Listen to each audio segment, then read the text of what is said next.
Hi, welcome to the developer's commentary for Mind Over Magnet. I'm Mark Brown, the creator, designer and artist for the game. First of all, thank you so much for buying, playing and finishing the game. I hope you enjoyed it. So, I made this game as part of my YouTube channel, Game Maker's Toolkit, which is all about game design. And one of the biggest influences on that channel was listening to the developer's commentary in Valve games like Portal and Half-Life. It was so fascinating to learn about all of the techniques that Valve used to guide players and teach new concepts and create good puzzles. It really opened my eyes to the world of game design as a craft. And so, many years later, it felt only right that I should put a similar feature into my game. So, as you play through the game, please use the speaker boxes to start and stop the commentary. Oh, and please note that leaving a level will stop the commentary. Thanks, and enjoy.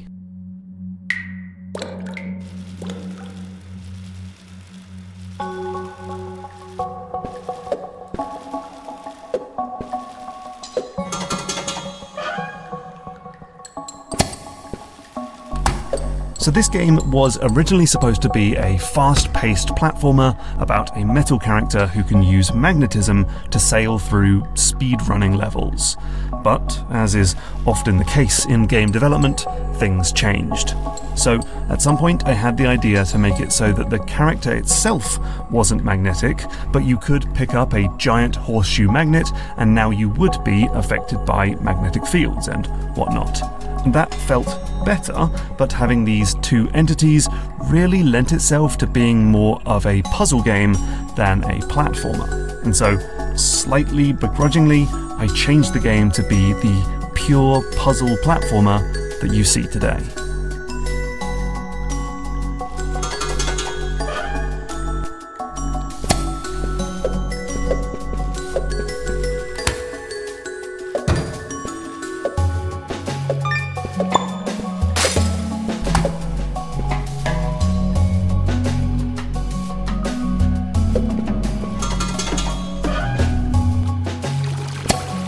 This is the first level with an actual puzzle, and while it's simple, it does tend to trip up players. Most use the button on the left to drop the box, then walk over it, hit the button on the right, and then realise that the box goes up too quickly to jump on it. This is a technique I discovered when researching puzzle design. Essentially, you want to trick the player into assuming that there's a simple solution, and then showing them that there's some kind of catch that makes their assumption wrong. Now they need to reassess and try a different approach. That new approach is not hard to find on this level, but it's a good introduction to the idea that in Mind Over Magnet, rooms won't always be as simple as they first seem.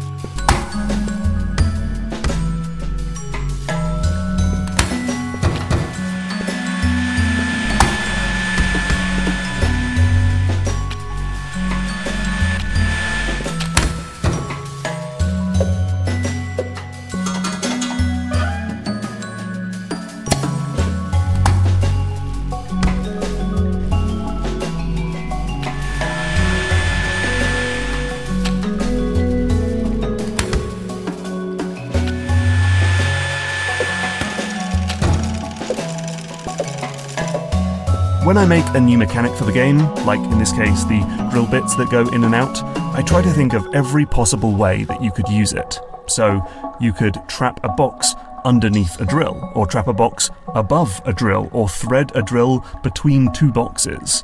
This sort of brainstorming helps make sure I squeeze all of the juice out of a mechanic. But it obviously gets a lot harder when you start combining all of the different mechanics. There could be dozens of different combinations to consider.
So this is Magnus. He's the first magnet you meet in the game and is kind of the mascot for the whole thing. But he actually came into the project very late.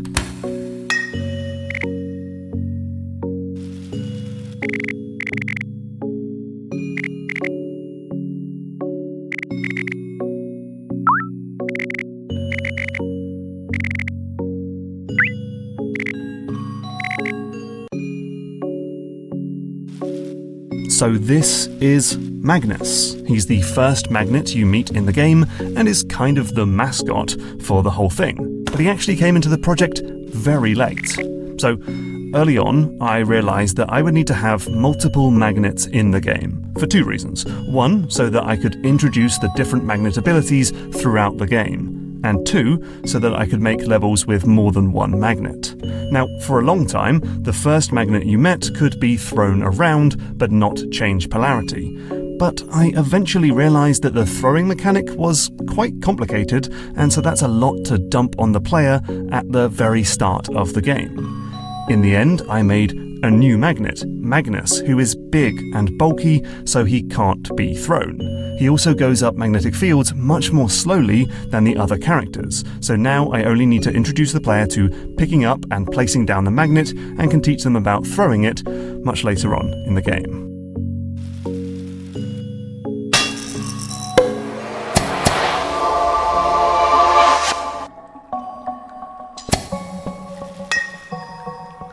There's one aspect of mind over magnet that took way longer to figure out than it really should have. The idea of taking the magnet from one room to the next. For a long time in development, Uni would go through a door and go into the next room, and the magnet would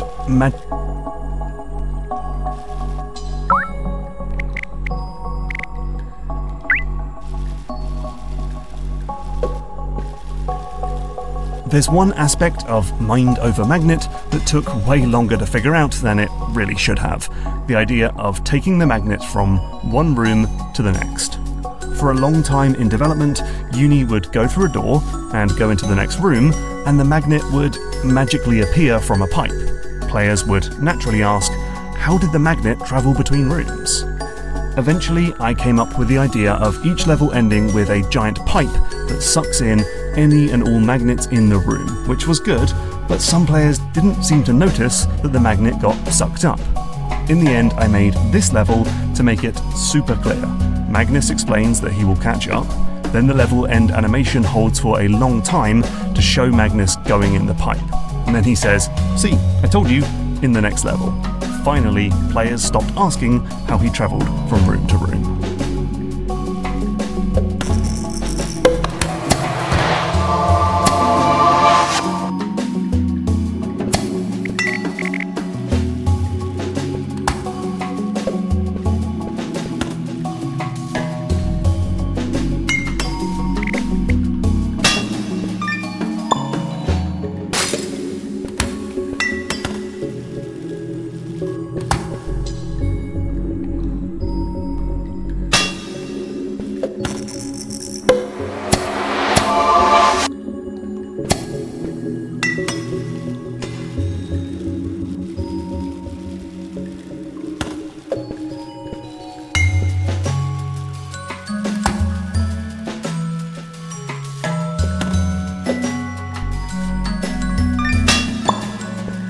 This is another example of a level with an assumption and a catch.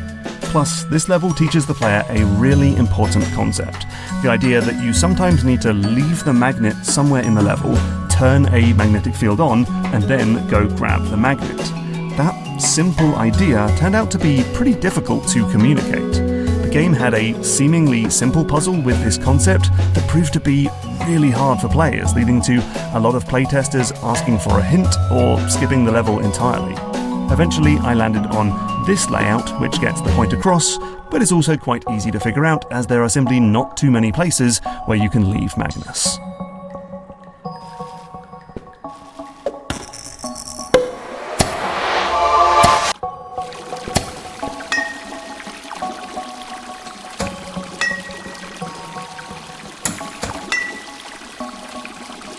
Here's a new mechanic, the one-way platform.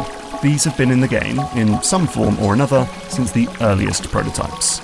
I think for a lot of game players who grew up on Mario and the like, the concept of a platform that you can only pass through one way is pretty familiar and obvious, but in playtesting, I discovered that less seasoned gamers didn't always get the concept. To make it clear, I had to add more and more obvious arrows to the platforms and make the platform really recede into the background when it has flopped down and can now be passed through from either side.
I typically wanted a world to finish with a bigger, more bombastic level.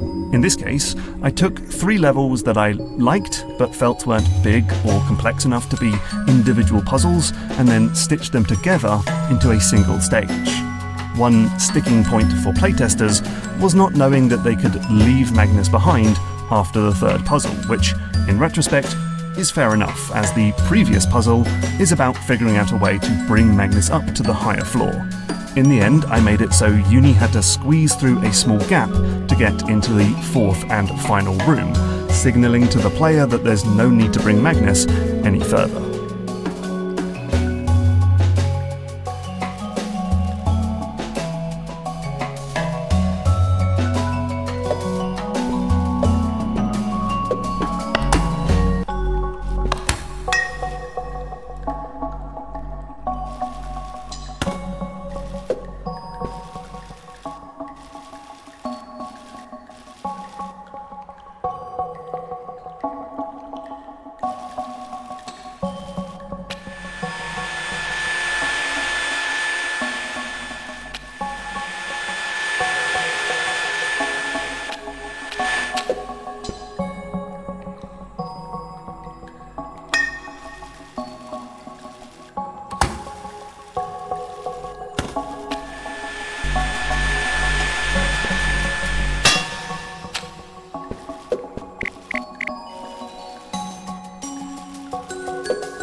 Welcome to World 2. I thought it was really important to break the game up into different worlds, with unique artwork, music, and mechanics.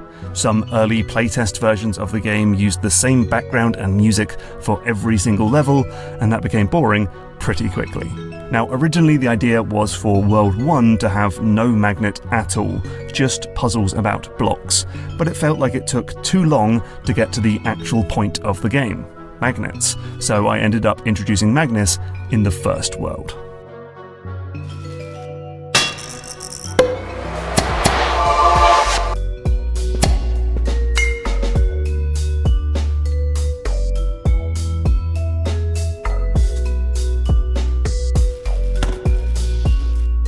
Lasers were a mechanic that have been in the game for a very long time. They're fun because they're deadly to the player, but not to the magnet, leading to lots of different puzzle solutions. I I start by simply introducing to the player the idea that a magnet can be used as a shield to protect Uni. It took a lot of iteration to communicate to players that the laser could be blocked in this way, but having that little square of floor tiles blocking the middle laser did a lot of heavy lifting in that regard.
Here's another new game mechanic, an orb that turns on and off when it's hit by a laser.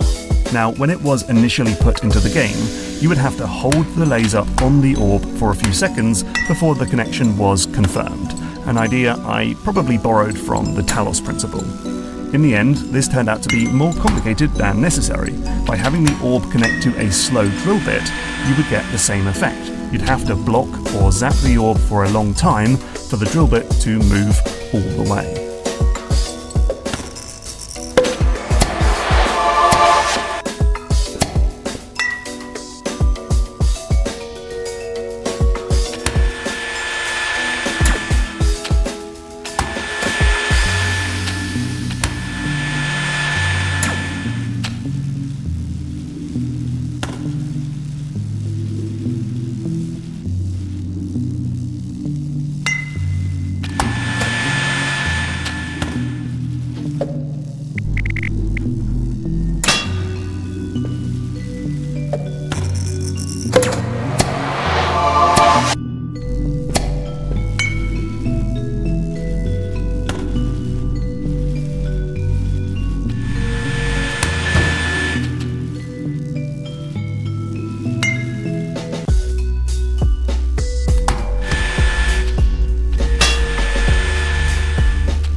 This level has existed in the game for a long time, but it was actually supposed to be much earlier on, like it was the second or third room in the game for a long while.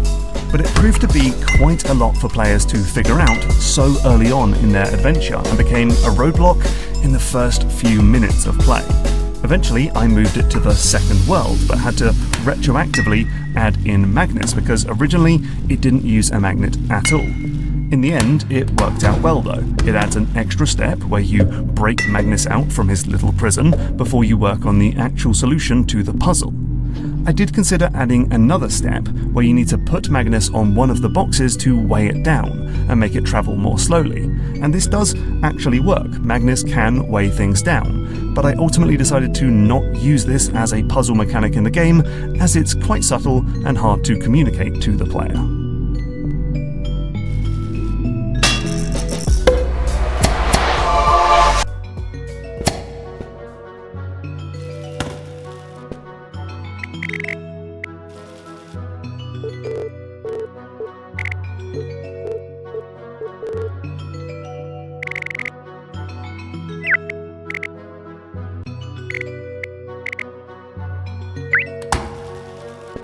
Okay, so what little story Mind Over Magnet has?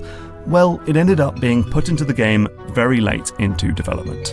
I always intended for the game to have a narrative, and did plan for something a bit more bombastic, but I ultimately decided that I'm not much of a writer and didn't want to spend forever on rigging up complex cutscenes. So the narrative is, I'll readily admit, pretty bare bones. I think as a developer, especially a solo developer, you have to choose where to spend your limited time, and which aspects of the game don't deserve as much attention. For Mind Over Magnet, that ended up being the story.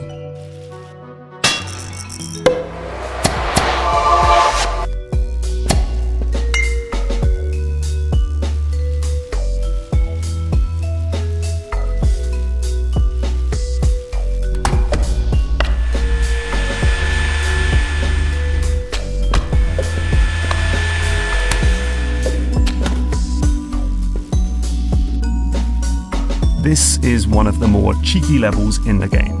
The basic idea that you can use a drill to push a magnet came out of a playtest when a player did that by accident and suggested it should be a puzzle solution, and so this level was born. Now, I really like levels where you use a mechanic in a surprising and non-obvious way, so this fit the bill, but it also ended up being pretty complicated. You might have noticed the symbols in the game: green hearts, red diamonds, and so on. These things tell you which switches are connected to which objects. This is helpful for players, but it also proved helpful for me. If my puzzle layout needed all 4 symbols, then it meant it was probably getting overly complicated and needed to be redesigned to be more simple and elegant. In this case, after dozens of different designs and attempts, I couldn't find a way to make it work with fewer than all 4 symbols. But oh well, a little difficulty spike here and there isn't so bad.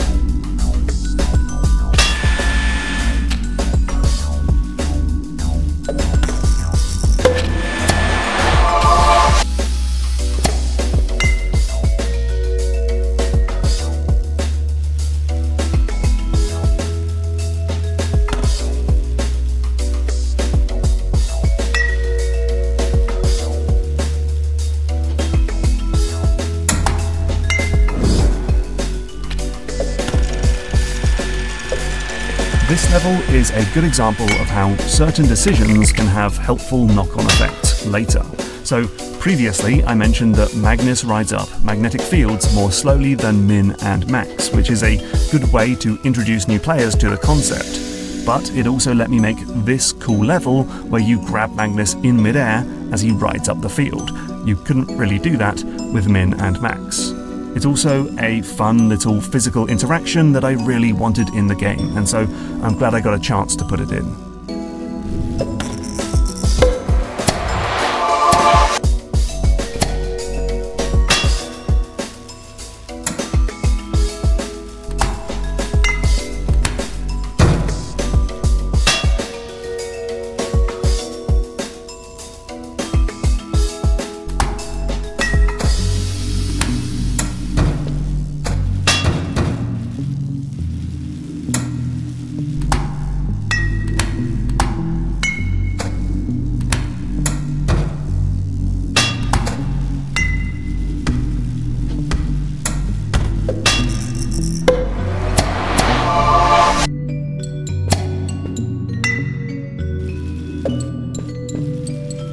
Here's another new mechanic, the reset button. I tried not to add too many timing-based elements into the game. It should be about solving puzzles, not running fast and panicking. But I still wanted a few puzzles that were about doing something within a specific window. I did also adapt this mechanic to become a looping switch that would automatically turn on and off after a certain amount of time, but it didn't lead to great puzzles, and the sound effect got super annoying, so that one ended up on the cutting room floor.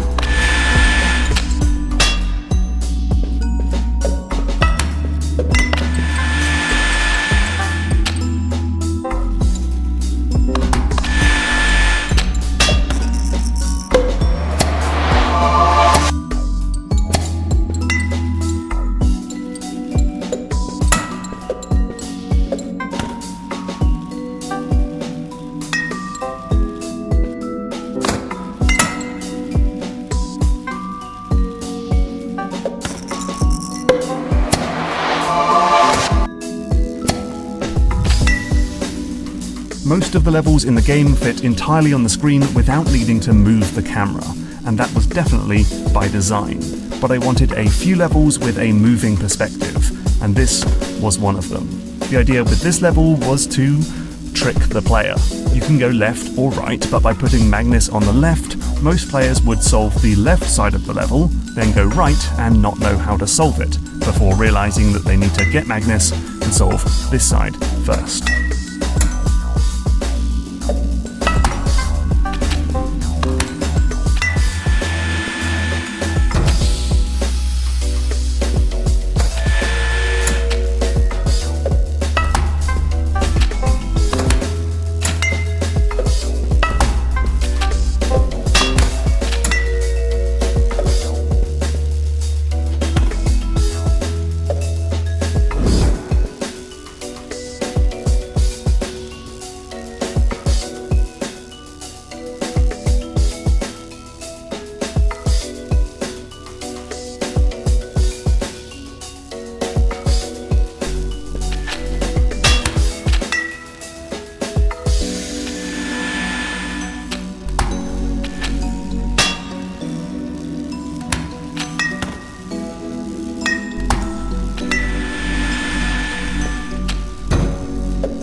It's time to introduce the player to another main mechanic in the game, throwing a magnet. This took a long time to develop, mostly because it needed to work the same no matter if you were playing on a controller or with a mouse, and those actually operate quite differently, so a lot of time and effort went into making the experience line up.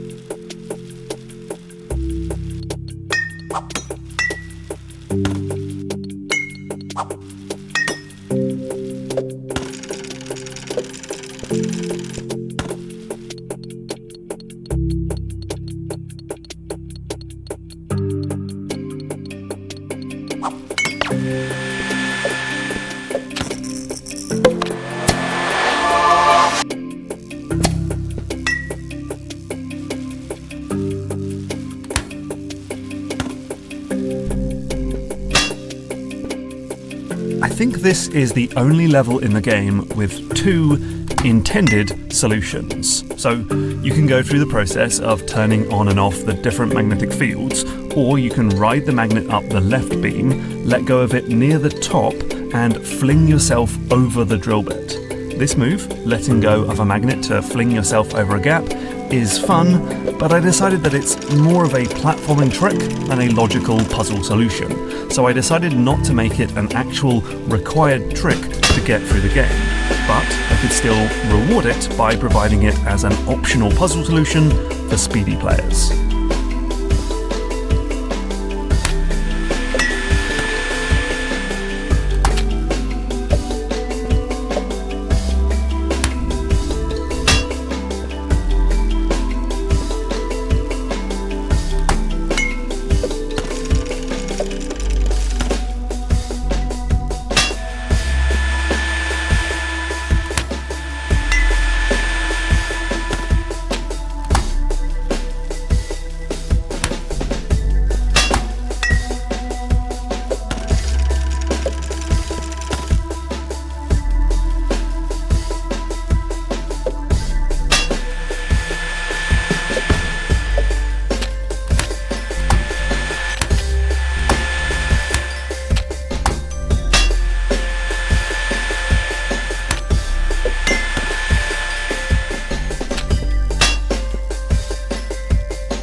I think this is the only level in the game with two intended solutions. So you can go through the process of turning on and off the different magnetic fields, or you can ride the magnet up the left beam, let go of it near the top, and fling yourself over the drill bit.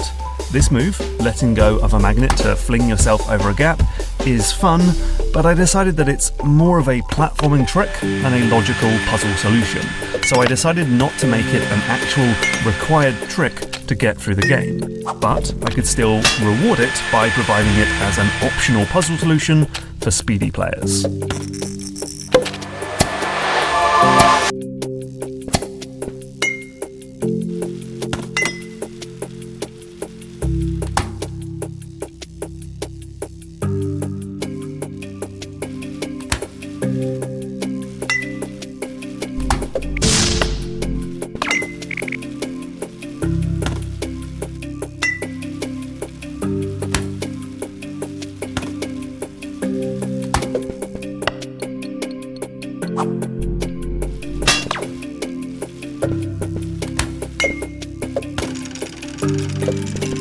This is a really important mechanic, the no magnet laser beam. Basically, if I have a laser that destroys the player but doesn't affect the magnet, then there should be a laser that destroys the magnet but does nothing to the player.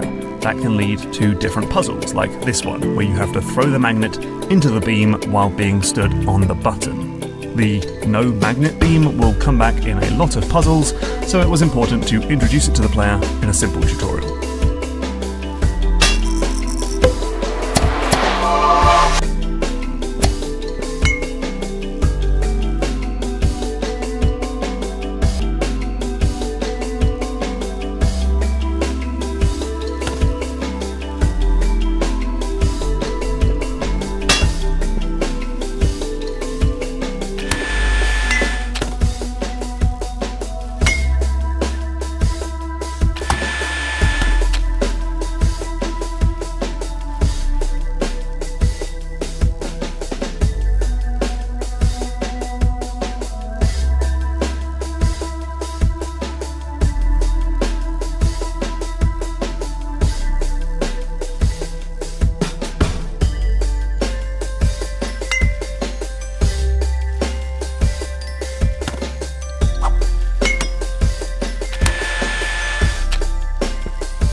This is one of my favourite puzzles in the game. I really like the symmetry of the setup, and the solution makes you feel pretty smart. However, I don't feel like I actually, designed it. You see, the puzzle originated from a basic idea of having two laser beams pointing at a single orb and then needing to do something.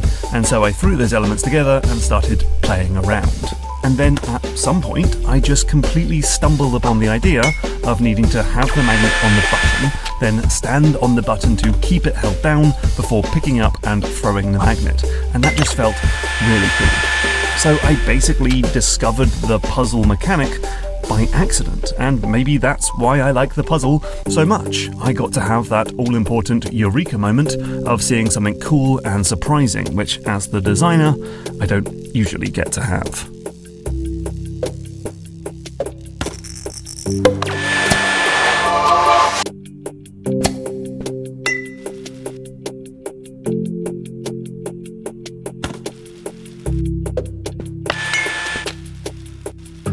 Another key aspect of the game is the idea that red things are attracted to blue fields and vice versa, but red things ignore red fields and blue things ignore blue fields. Well, for most players, at least. If you can't get your head around that, then there's an option in the settings to make it so things are attracted to beams of the same colour. But anyway, this puzzle was supposed to finally introduce players to this colour-based idea. I don't think it was ever as successful as I was hoping, but it will at least be reinforced in the next few stages, which also play with the same colour-based concept.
This room introduces us to the spring, which is a pretty fun mechanic. A lot of players have a smile on their face when they first use it. But it was actually just there to solve a problem. You see, if the level has a magnetic field, it's clear that you need to use the magnet to ride up to a higher platform. And if it has a chain pulley, it's clear that you need to use that to get up just as Uni. The spring, however, lets Uni go up by himself or with a magnet, making it ambiguous how to solve the puzzle. It is also just good fun, mind you.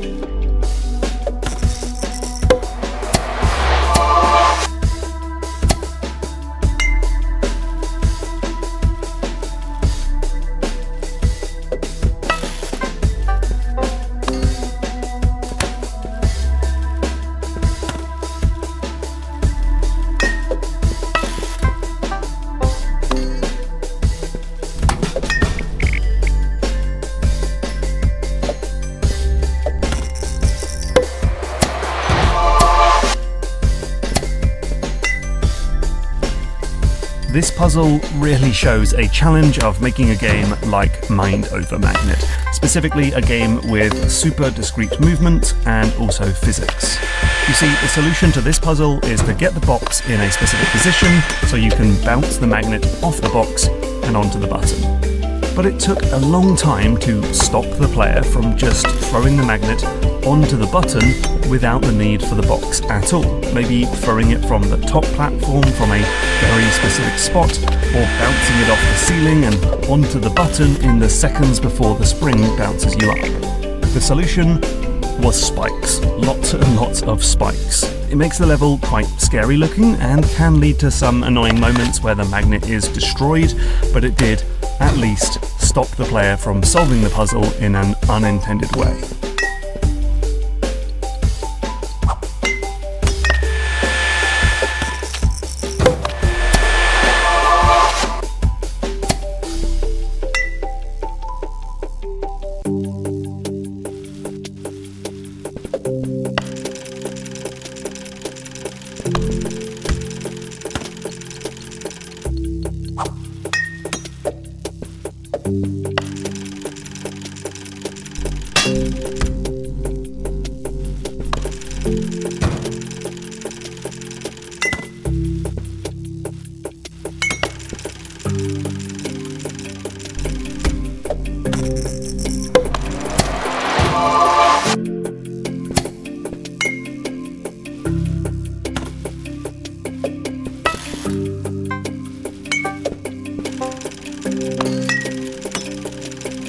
I like this puzzle because it's another example of catching the player out. It feels like the solution is to just time things carefully so you spring up to the higher level before the moving platform seals off the route upwards. But that turns out to be only half the solution. You'll need to keep thinking to find the actual answer. Now, there are a few puzzles in the game where I have to cheat the physics system a little, because by default, when the moving platform pushes the magnet along the ground, it makes the magnet judder in a really messy way. It keeps playing sound effects and it looks buggy and broken. So I actually swap the floor out with a really slippery ice-like version when this happens to make the magnet slide along more gracefully. There are a few hacks and cheats in the game to make sure things work the way I want to, but hopefully the player doesn't notice the smoke and mirrors.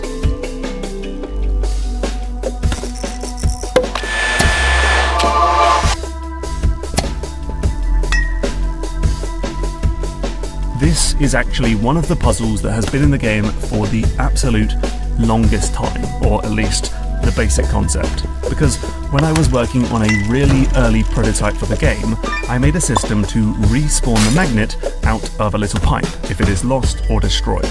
And soon after that, I realized I could have a puzzle where you have to intentionally destroy the magnet and have it respawn in a more useful location. That initial puzzle was horribly designed and no one could figure it out, but I still liked the idea. So a puzzle where you have to kill the magnet on purpose has existed in the game in some form or another right through to release.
Hi, I'm Mark Brown, and I am making my own video game. And so, to start, I need to learn.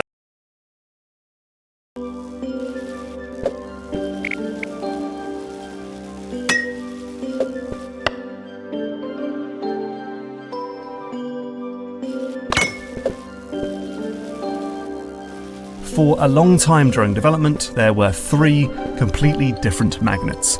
Magnus, a magnet that you can throw, and then a magnet where you can change its polarity.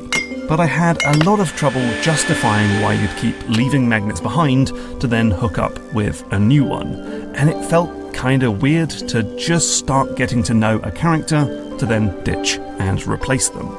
Eventually, I had the idea that I could consolidate 2 of those magnets into one character. When you first find Min, you can throw her around, and then later, through some kind of machine, you unlock the ability to also change her polarity, revealing Max.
This is another one of those mechanics that just sort of emerges from the rules of the game. If you switch the magnet's polarity while in a magnetic field, you can drop and also move left or right, and then keep flicking that back and forth, and you can move sideways. But it's also one of those things that feels more like a platforming trick than a logical puzzle solution. But in this case, it's really fun to do, and it's not too difficult for the player to input, so it stayed in the game as a required puzzle solution.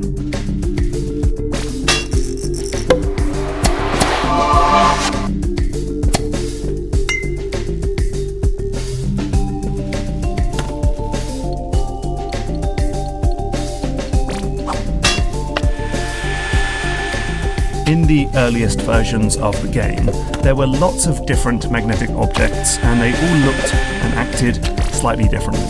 so at some point I decided to make a more generic magnetic panel object. This was a great move. I could then very easily attach this magnetic panel to all sorts of other objects, and it would act exactly the same as any other magnetic object in the game. So that includes the basic magnetic fields, moving platforms, these new dropping platforms, and the upcoming scissor gate. At one point, I even put a magnetic panel on the tip of a magnet, so you could walk around with your own personal magnetic field, but it got cut for scope reasons.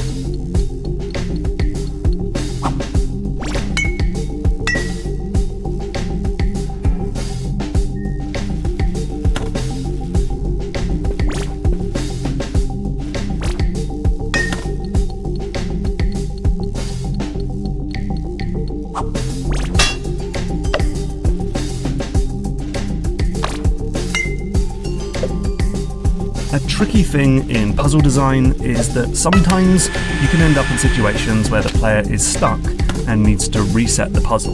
I try to avoid those situations, but it's pretty difficult to do. And because it's as easy as holding a button to instant restart, I didn't mind it too much.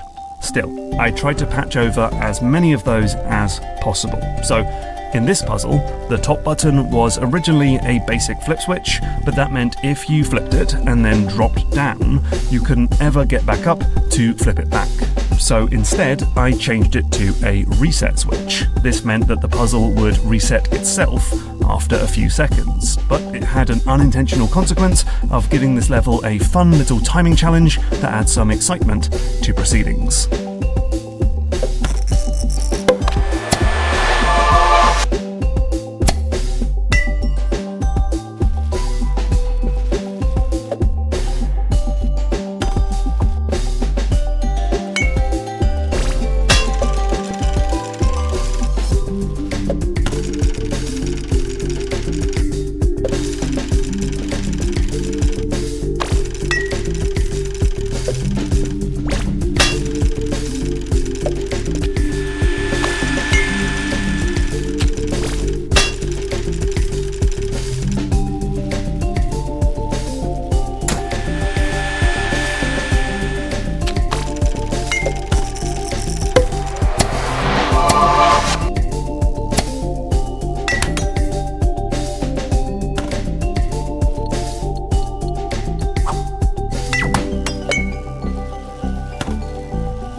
This is another favourite puzzle of mine.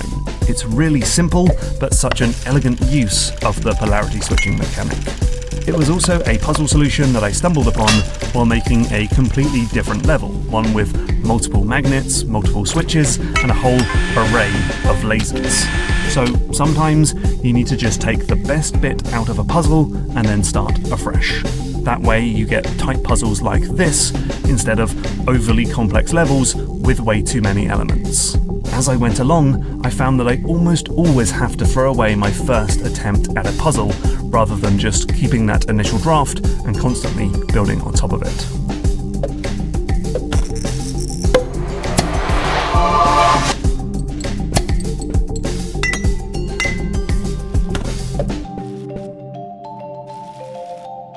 This is a bit of a cheeky puzzle, but I like it so much that I had to keep it in the game.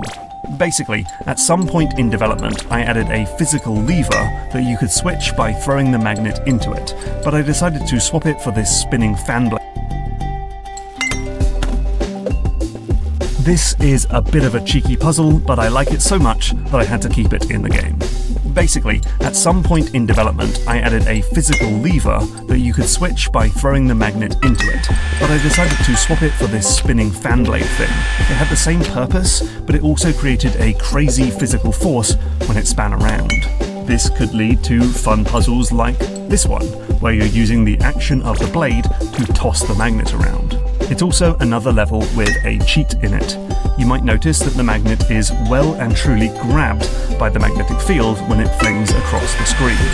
That's me applying some pretty strict forces to the magnet to absolutely guarantee that if you've solved the puzzle, the magnet will definitely be grabbed and shoot up towards the panel.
It was always my intention to have the final world be much shorter than any other. I've played so many games where you feel the game is coming to an end and you're really excited to finish it, only for it to just drag on and on. I wanted you to get your magnet friends together and then just play through a few levels before making your triumphant exit. Oh, also, this level originally featured the same solution, but instead of knocking off Magnus, you were knocking off a heavy battery. There was a whole thing about having to bring a battery through the world so you could power up a machine, but in the end, it was always my intention to have the final world be much shorter than any other. I've played so many games where you feel the game is coming to an end and you're really excited to finish it, only for it to just drag on and on. I wanted you to get your magnet friends together and then just play through a few levels before making your triumphant exit. Oh, also, this level originally featured the same solution, but instead of knocking off Magnus, you were knocking off a heavy battery. There was a whole thing about having to bring a battery through the world so you could power up a machine, but in the end I ditched the idea and so swapped the battery out for Magnus.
And so this is the final level, a fun, triumphant push using both Magnus and Min and Max together. I hope you enjoyed this developer's commentary, but please check out Game Maker's Toolkit on YouTube, where you can find a whole series of videos dedicated to the development of this game. You'll be able to see how the whole thing came together and maybe follow my future journey to make more games. Thanks, and goodbye.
So this is the final level, a fun, triumphant push using both Magnus and Min and Max together. I hope you enjoyed this developer's commentary, but please check out Game Maker's Toolkit on YouTube, where you can find a whole series of videos dedicated to the development of this game. You'll be able to see how the whole thing came together and maybe follow my future journey to make more games. Thanks, and goodbye.